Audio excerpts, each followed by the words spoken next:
Great. That's it. Let's move now to our superintendent's report. This is agenda item 10. We will turn it over to Superintendent Hart.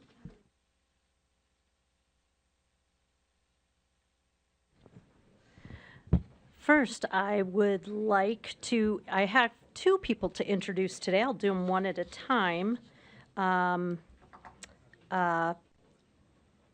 First, Angela Doan. Will you wave at everybody? This, my friends, it's my pleasure to welcome Angela Doan to our team. She is joining us from the Attorney General's office as our AAG and the newest member of the Education Division. Angela is a former elementary school teacher turned lawyer, born and raised right here in Salt Lake City, and a proud alum of Glendale Middle School and East High. She taught second and fourth grade at Edison Elementary before heading to Boston College, where she earned both a law degree and a master's in educational leadership. Her career has spanned classroom teaching, mentoring student teachers, work with the U.S. Department of Education, and most recently, 5 years litigating child welfare cases in the Child Protection Division. Now she's come full circle, returning to education and excited to be working on the issues that impact families and students across Utah. Angela is a foodie, a Marvel movie fan, and a mom to a 2-year-old who's currently deep into her dinosaur and princess era. So that's exciting, dinosaurs and princesses. That's a combo. So welcome to Angela. Welcome, AAG Doan. So any questions? Yay! Any questions for AAG Doan? We can put her on the spot right now. She's on the hot seat. Oh, nobody's going to take advantage of that. Okay, welcome. And I can just tell you that she always has that smile, so that's contagious. Second introduction is Shanda Stegner, our new Arts and Wellness Coordinator. She comes to us from the Davis School District, first wave, so that everybody knows, there you are, yay. From the Davis School District, where she served as Fine Arts Supervisor, leading the K-12 arts curriculum, with a background that spans elementary music, arts coaching, and university-level instruction. She brings a wealth of experience and a passion for helping students and educators discover the joy of creative expression. She lives in Davis County with her husband and 2 boys, where family debates over whether the book or the movie is better usually ends with her casting the winning vote for the book. Thank you very much. As Albert Einstein once said, it is the supreme art of the teacher to awaken joy in creative expression and knowledge. And Shanda embodies that spirit in all she does. So welcome, welcome, welcome. And with that welcome, she gets to be front and center with our art this month. So come on up and tell us what we got. Thank you, Superintendent Hart, and thank you for the opportunity to address the board and present the recognition of student art. Although this month it's not student art, it is staff and USBE board members.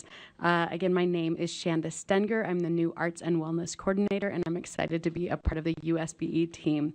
This year's annual staff and board exhibit showcases the talented artists and makers within our own staff and board.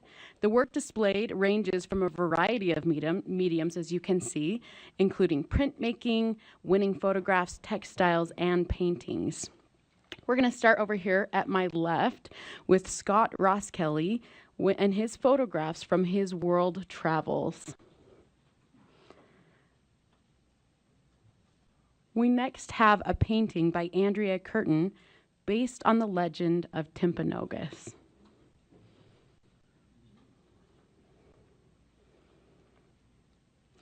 After that is a piece by Dr. Malia Haidt that melds Hawaiian and African cultures in a piece that she created. The next section is a series of photographs by our own board member, Christina Bogus, including an international award-winning work, the large and black white piece of her son in the chef's hat.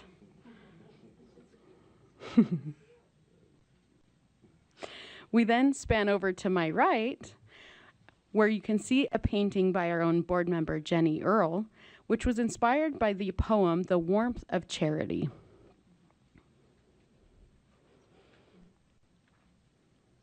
Below is a painting I created during a professional learning experience with artist Chad Crane.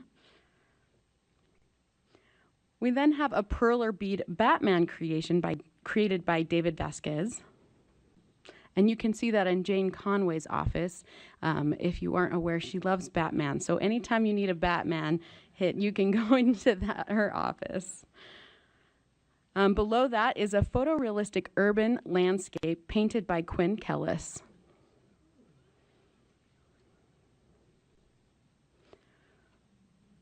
Next, we have a series of emotive pieces by Grace Fadley, including lino cuts and oil paintings.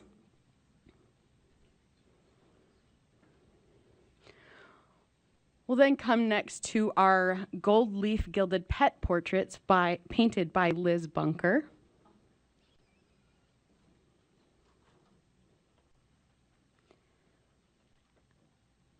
And then wrapping up, we have Jeff Wilcox's beautiful painting inspired by the Uinta Mountains.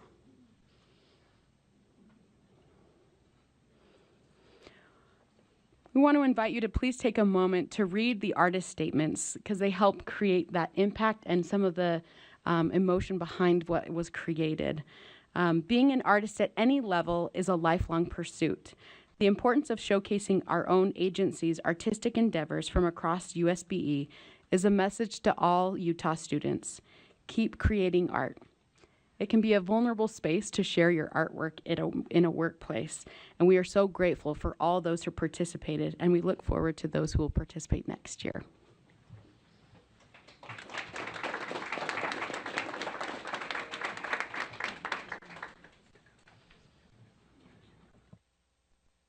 Okay.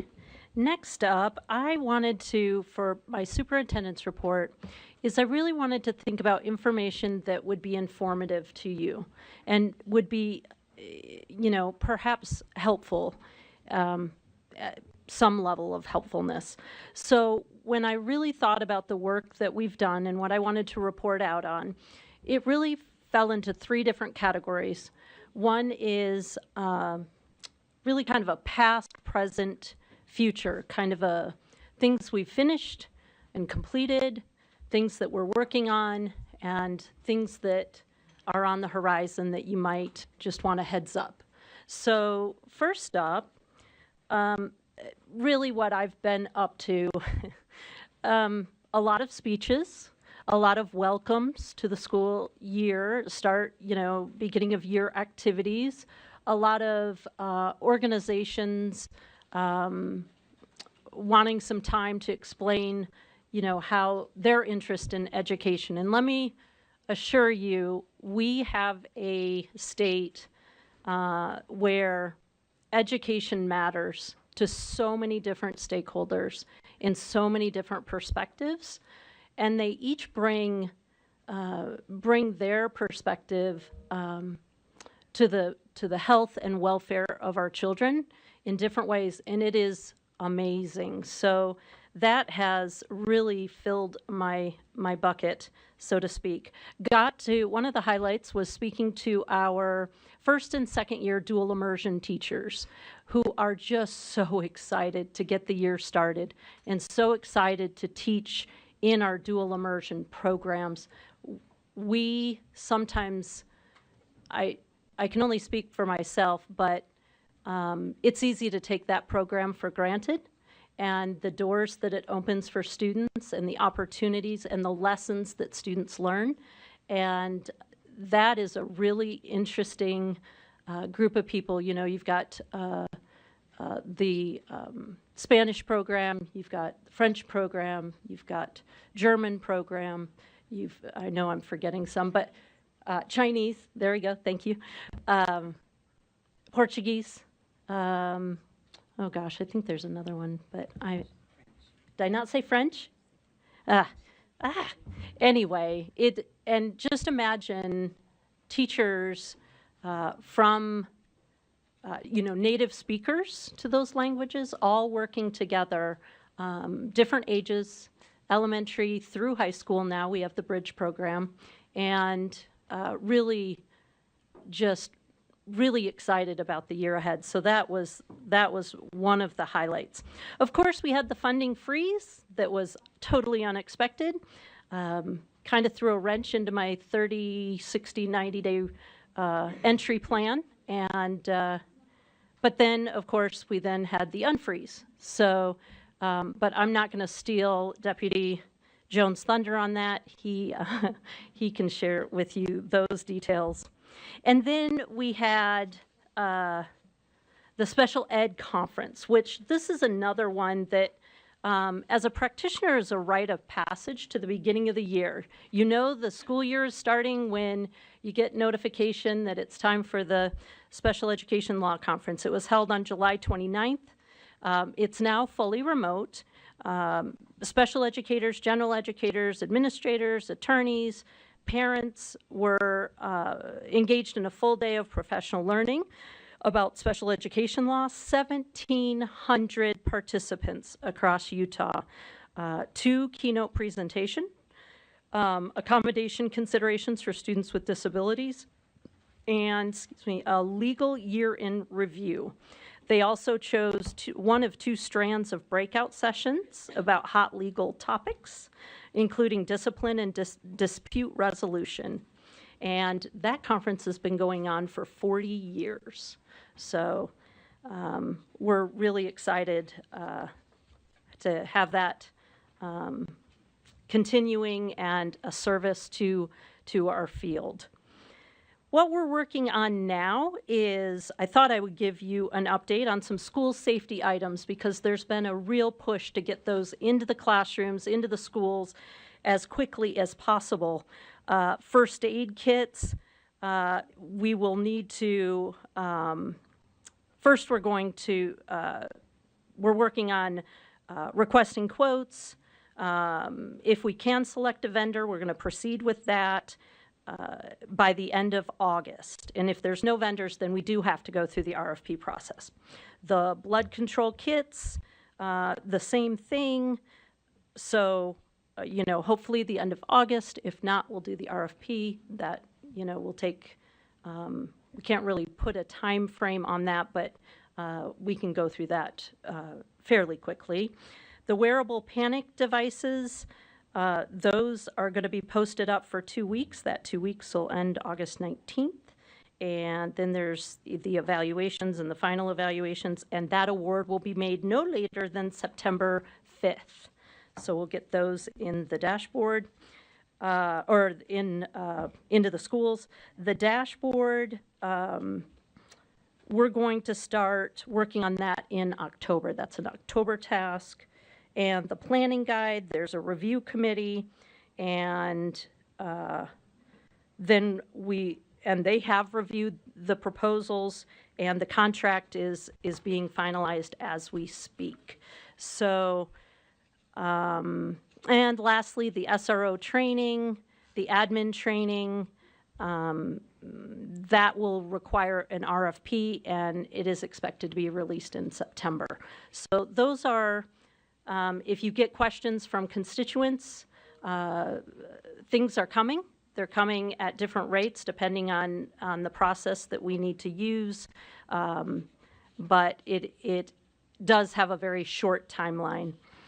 Also wanted to update you a little bit on HB 508. I've gotten a couple questions. What is it exactly? So it is a data systems and reporting study project. It's mandated by HB 508 from the last legislative session, and it's currently in the data gathering phase. There's been focus groups, Qualtrics surveys of LEA data managers, and qualitative LEA and stakeholder interviews. The advisory committee that was formed is directing this report and has met 5 times since its formation in May 2025. And the requirements of the project is to evaluate the current state of SISs in Utah, including expenditures, staff time requirements, and system capabilities and limitations to inform recommendations.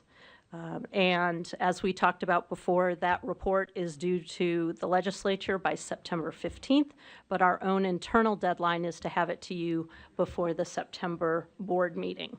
So that is some of what we're working on. Also, I am scheduling, so I've had introductory meetings with deputies. I'm going through the directors. Also, I think Sybil will be reaching out to you. I'll be meeting with groups of board members to talk with you about my own goal setting and your ideas on direction. And I would love your feedback and look forward to that. And check your emails and check your emails. And I really do, as I work to formulate my goals and work to lead the agency, I want to make sure, of course, that that each of you have had an opportunity to share some directionality, some ideas, some thoughts, and very much hope that you take advantage of that opportunity. You don't have to, I guess, but, I'd like it. In the future, so that is a future item, but it's something that we're working on now, too. Also in the future, I want to speak to the ELA timelines for assessments, because you're going to get some questions, if you haven't already, about the ELA score delay. And the reason it's delayed is because we changed the standards, which means we changed the test, which means we have to determine the cut scores. So next month, you will be presented the cut scores for consideration in the board meeting. This is very standard. We did this with science cut scores in 2021, and we did this with Utah Aspire Plus in September 19. So how this goes is the students took their test, the summative assessment, the RISE, in spring of 2025. And then educators, they're meeting right now. Today is one of the days that they're meeting.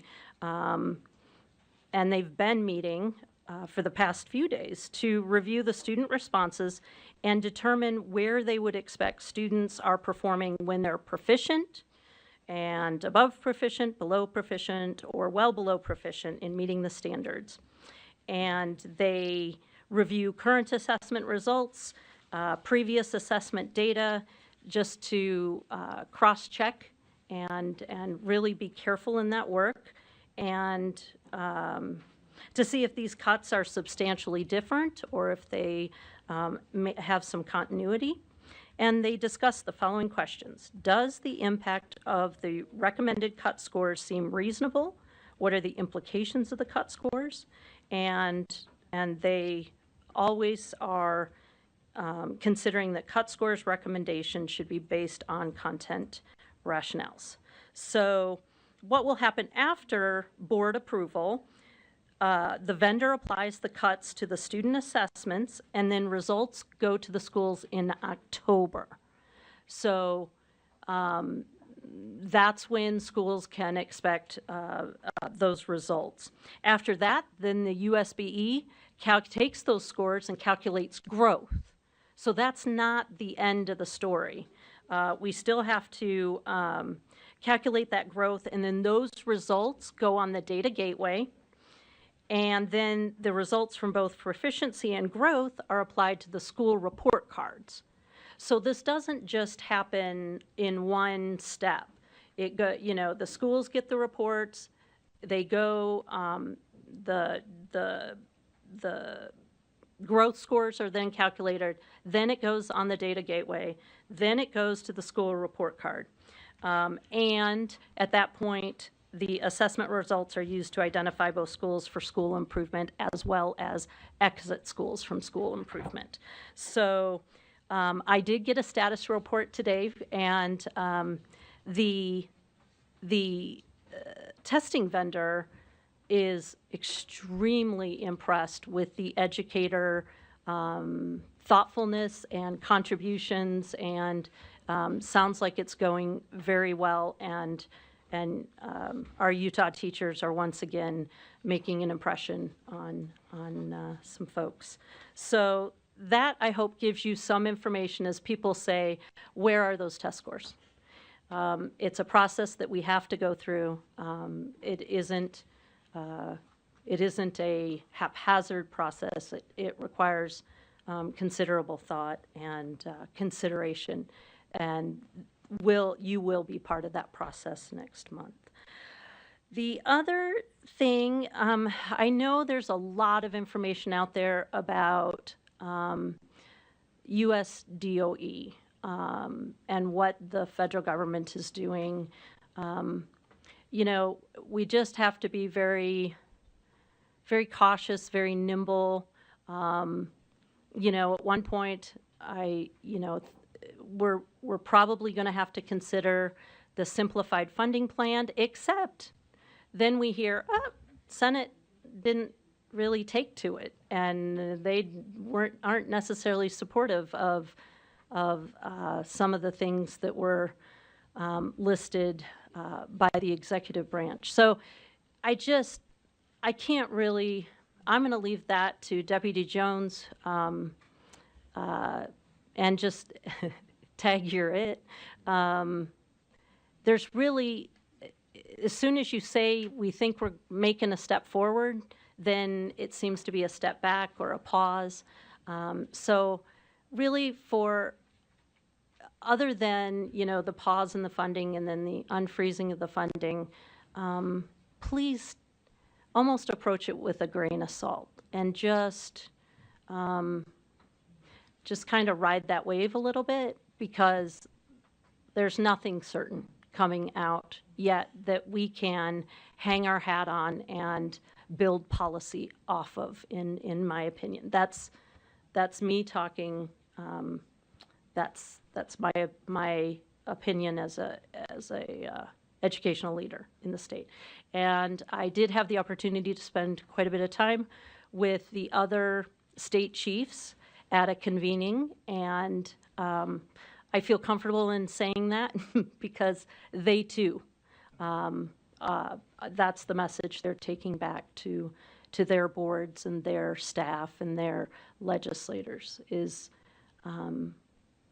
just, you know, in tennis, you're never going to get to the ball if you stay flat-footed. You got to stay on your toes. You got to be nimble, but you also, you know, be prepared, but don't rush it. Just be ready. So that's the stance we're taking as an agency. We will definitely, as information comes in, we will share it with you. But know that if we're not sharing it, it's because it's not for certain.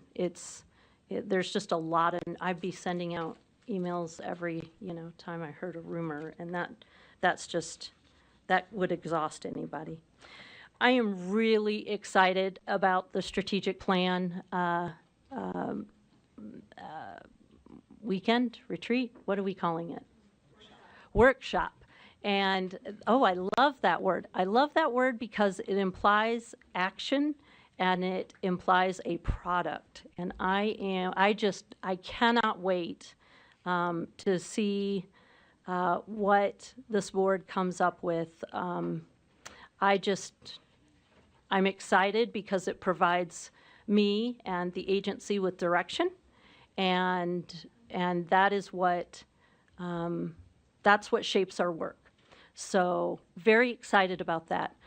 I bring it up because it will take quite a bit of thought and preparation. And if you want to chat about it or discuss some ideas that you're having, please reach out and and we'll get some time on the calendar to have a long conversation, short conversation. I want to just offer my assistance as a thought partner if you've got things you're thinking about for that strategic plan. Whatever I can do to help you prepare, I definitely want to get you those resources. So that's a little bit about the things we've completed, the things that we're working on, and things coming up. And this is also a plea. If there is something that you'd like me to include updates on, will you please just send me a text, give me a call, or just let me know, email me, whatever. I want to make sure that the information that I provide to you is helpful and informs your conversations with constituents and with each other. So thank you for the time. Thank you, Superintendent.